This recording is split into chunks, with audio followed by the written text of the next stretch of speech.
works in one class, I will reuse it all day. Every class. I'll find a way to work it in. The rule of three does not apply if nobody's heard it before. Exactly. That'd be funny if like one of your students from the class before was walking by the door as they heard you deliver the punchline. They just come back and go, boo! You used that joke already. The Game Room is a production of Lackawanna College, serving students, graduates, and our surrounding communities since 1894. This episode is supported by Mountain Dew Amp Game Fuel. Learn more at gamefuel.com. What's up, everyone, and welcome back to another episode of The Game Room. I'm Teddy. I'm Rob. And we have another exciting episode planned for you today. We have an awesome guest, Anna Hanson from ByteSpeed and Gravity Gaming. But we're going to start every episode just like we always do with the patch notes.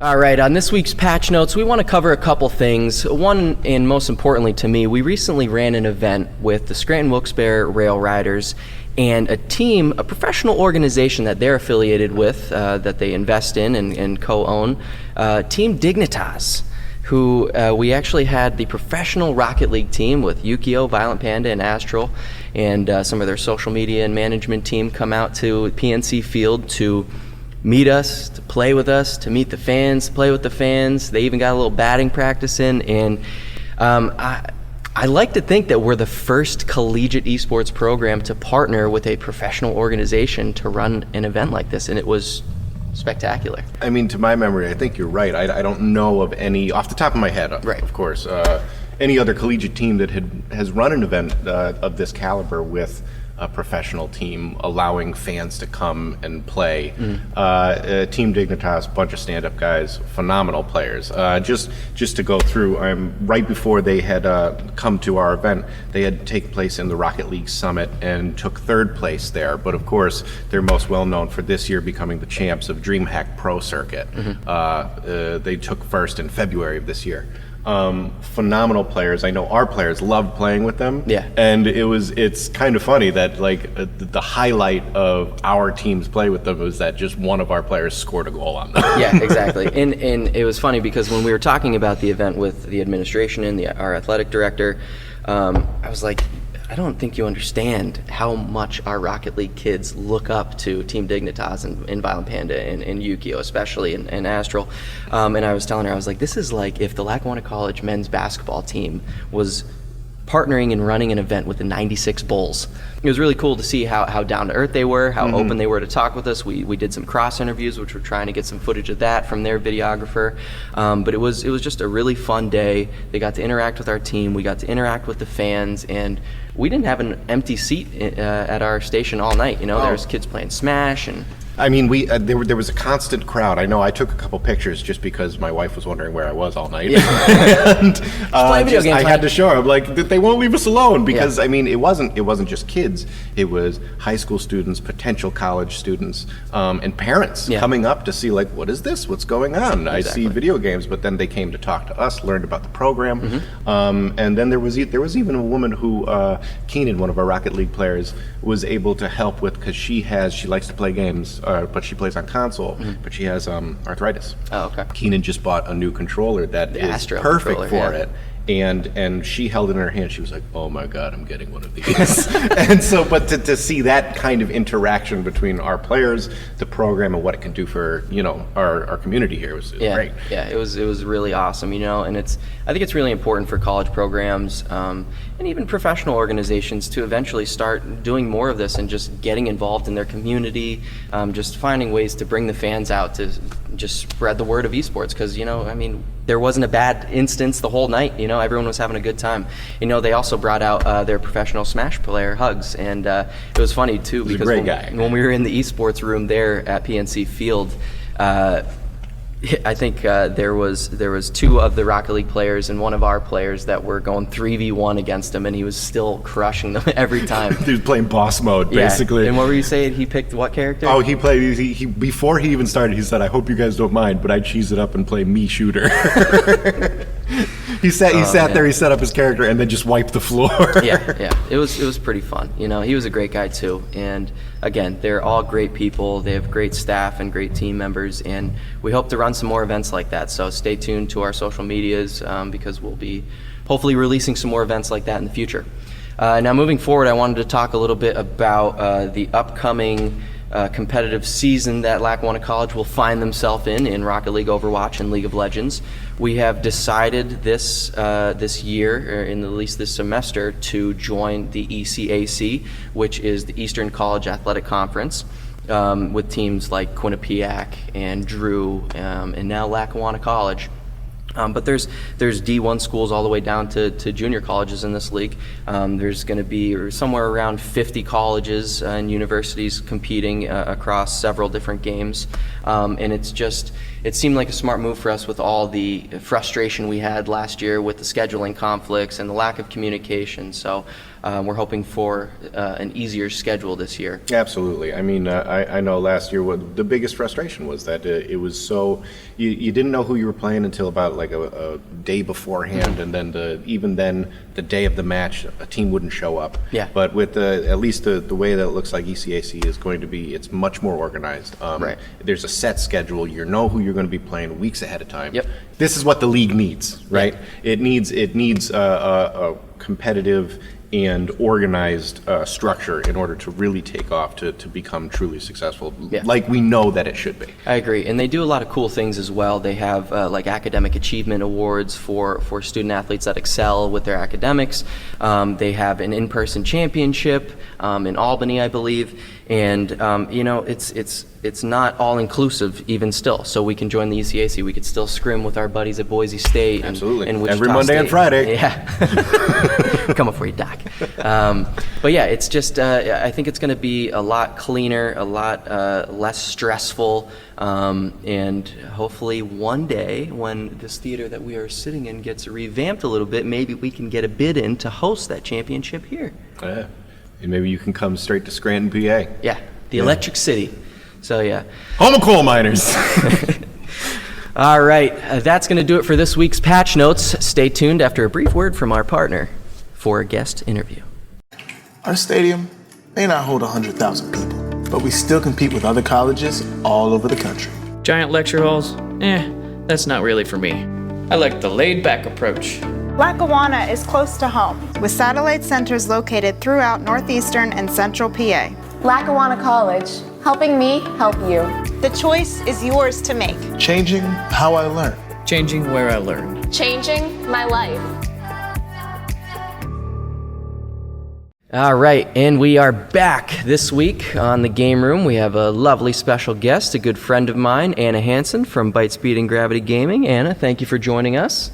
Thank you for having me. Of course. So right off the bat, I want to talk a little bit about your companies, ByteSpeed and Gravity Gaming, and a little bit about what they do in the collegiate space and the high school esports space. So tell us a little bit about what you guys do on a daily basis. Absolutely. So ByteSpeed's been around for about 20 years.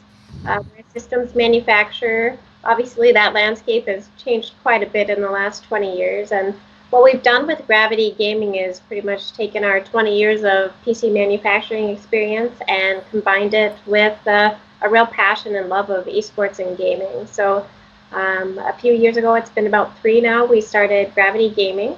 And honestly, direction-wise, we've made a lot of changes as we go, and we've really settled on collegiate esports. And it was probably not really the strongest focused business decision, but really a decision focused on passion.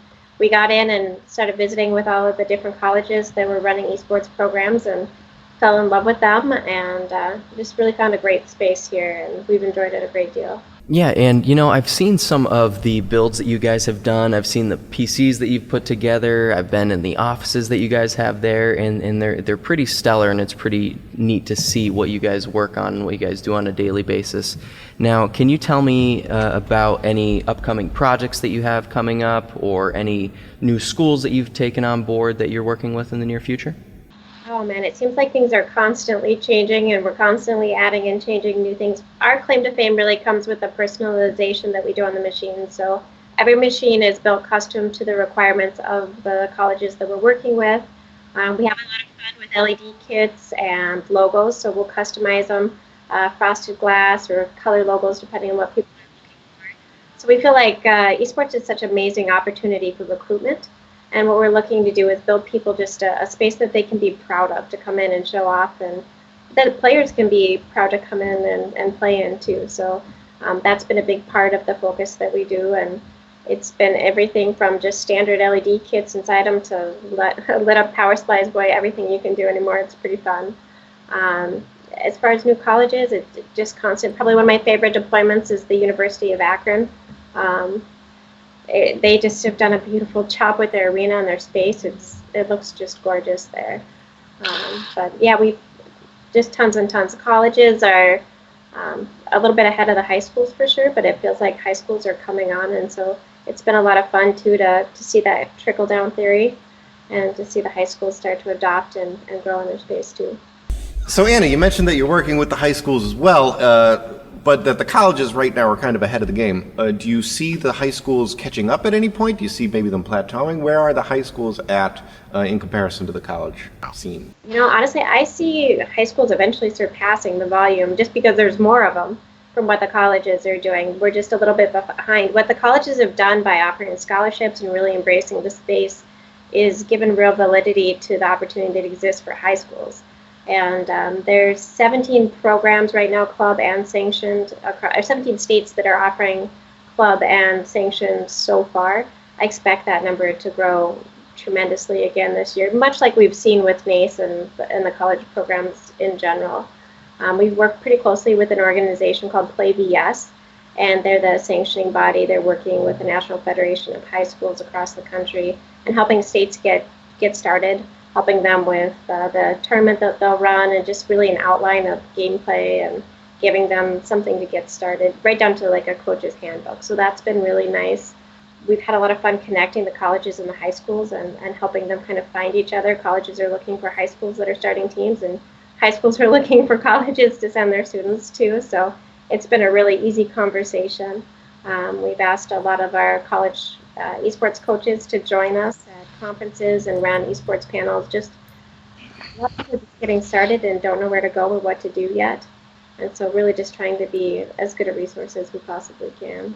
Now, I also remember talking to you recently about ByteSpeed and Gravity Gaming creating almost like an esports liaison to kind of go to these new programs, new colleges, new high schools that are setting up these programs to kind of walk them through the motions and hold their hand as they're getting started. Have you guys created that position, and can you talk a little bit about that? Yeah, we did it. We actually just recently hired the former esports coach for the University of Jamestown. And so he is our Esports and VR Solutions Director. I know you know him well, Teddy, and I'm really excited. Just even the fact that we're investing more resources should give you an idea of the momentum that is happening in the esports space. Hiring Josh was about a lot of things, but the biggest thing is just being able to be a deeper resource to the colleges as they get going, and high schools too. They don't know what Discord is yet. They're really not sure how to get going or what to do, and so helping them with some of those basic questions outside of just what hardware do you need. It's been really quite a journey for us. We have a jersey partner that we work with. We're a computer company that is offering jerseys and furniture. All of that really comes down to colleges reaching out and saying, I need a resource this way, and us helping to try and put something together for them. So it's been quite a journey, and the solutions really evolved for us. I actually am really excited because he is doing a podcast too. And I think you might recognize one of the players in there. It's just a lot of people that we respect and admire in the space, and talking about the challenges that people are facing as they get going. And there's so many people that don't really know where to begin or what to do. And so we're doing everything we can to try and get that information out there and available to them. So That's a really good point, because, companies just like yours wouldn't have existed 2-3 years ago, but now all of a sudden you guys have a place and are thriving. Where do you see this industry going? Where do you see collegiate esports going, high school esports? Just give us your thoughts on that. You know, honestly, I see it being as widely adopted as football and basketball. I'm the mother of a gamer. Teddy knows that. We've talked about it quite a lot. I have a 12-year-old gamer at home, and I'm a pretty typical mom, and being a pretty typical mom means that I'm going, go outside and play, don't use the computer all the time. So a lot of those conversations, and the first conference that I went to where I really got to meet everybody at NACE was such an eye-opener for me. I didn't really understand the opportunities that existed for my son in esports. I know, ironic considering where I work, and I didn't understand the community. And as I got in there, and in comparison to traditional sports, I feel like there's such a family out there and a community that exists in collegiate esports in particular. Everyone is helping everybody. Other colleges don't look at each other as competition. They're friends, and they're all trying to grow this space together. And I really hope that holds on as esports becomes more and more widely adopted. The opportunity that exists to get everybody in the same room and to really reach the unreachable student. We all know what happens when kids participate in sports and clubs. They're more likely to graduate, they're more likely to go to college, they're more likely to be engaged and get good grades. And so I think that obviously colleges realized right away the opportunity that existed there. High schools are as well. I don't see it stopping on a small scale. I think it'll be just like any other sport adopted across the country, and I think it's going to happen fast. I think it'll just be a couple of years, and everybody will, at the very least, have club opportunities available in their state. And now I wanted to talk a little bit about some of the events that you guys run. Now, the beginning of last semester, I came out west to Minnesota and North Dakota to help you guys run the Rift of the North tournament, which was an absolute blast. Learned a lot, gained a lot of experience there. Can you talk a little bit about any more of those events that you guys have coming up or that you have planned? Oh, absolutely. So we're definitely going to do the Rift of the North again. It'll probably be in April, and that was a huge learning experience for us, and a ton of fun, pulling everybody in. And we definitely would like to do it bigger and better next year and see how that goes. We are helping with a Kentucky kind of regional tournaments for the high schools coming up here, and we'll also be doing homecoming over with Illinois Wesleyan and helping them kind of get something going over in that direction as well. We helped run the Peach Belt Conference League of Legends Championship earlier this spring, and we'll definitely be doing that again next year. So, it seems like there's always something getting added in. We've started doing little mini tournaments at some of the IT conferences that we do, just to give people some exposure and ideas on what an actual gameplay could look like.